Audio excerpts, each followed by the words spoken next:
the royal family is in genuine crisis.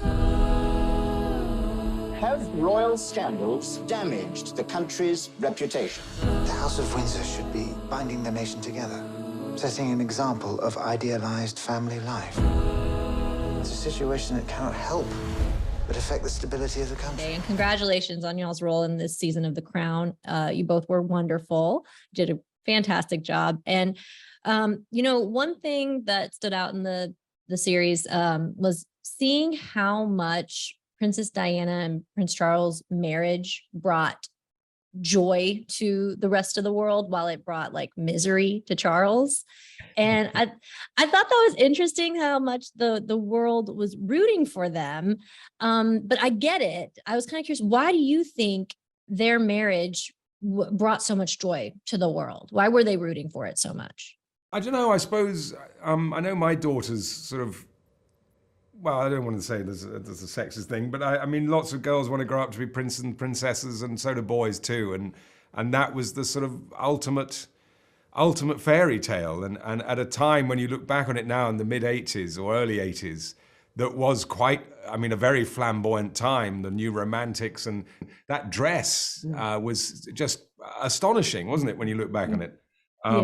So it was like some great effervescent overindulgence that cheered everybody up after the 70s, I don't know, or the austerity of Mrs. Thatcher in this country, and I think it was a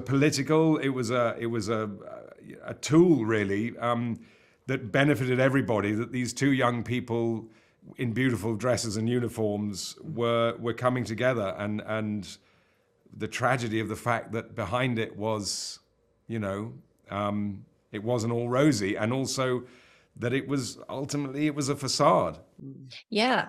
I'm old enough to remember everybody was trying to find Charles a bride. I mean, everyone was on tenterhooks, and it was such a relief when we thought he ended up with this beautiful person who adored him and whom he adored.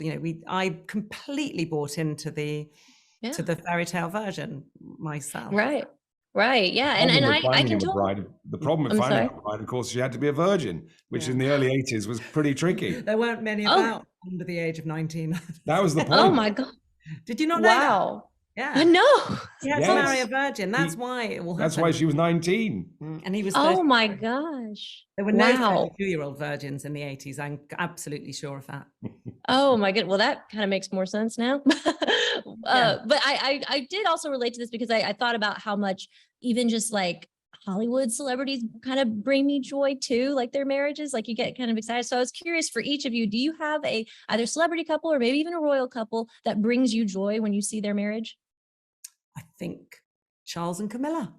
Oh. Actually, it does cheer you up a bit, doesn't it? Yeah. When you see them together, and you know what they've gone through. I suppose what they went through increases the joy they have now that they're not still going through it. I think they do. I think they're a lovely couple to watch now. You just they're obviously enjoying each other enormously. So before the tragedy of the Queen's passing, but whenever they were at public events together, they seemed to be pointing at something that made them laugh in some sort of secret joke that's going on. And if you set that against the sort of abject misery that's palpable in most pictures of Charles and Diana sitting next to each other, thank God they love and support each other.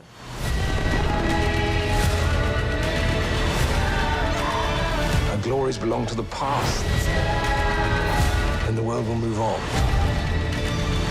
and we'll be left with nothing. Can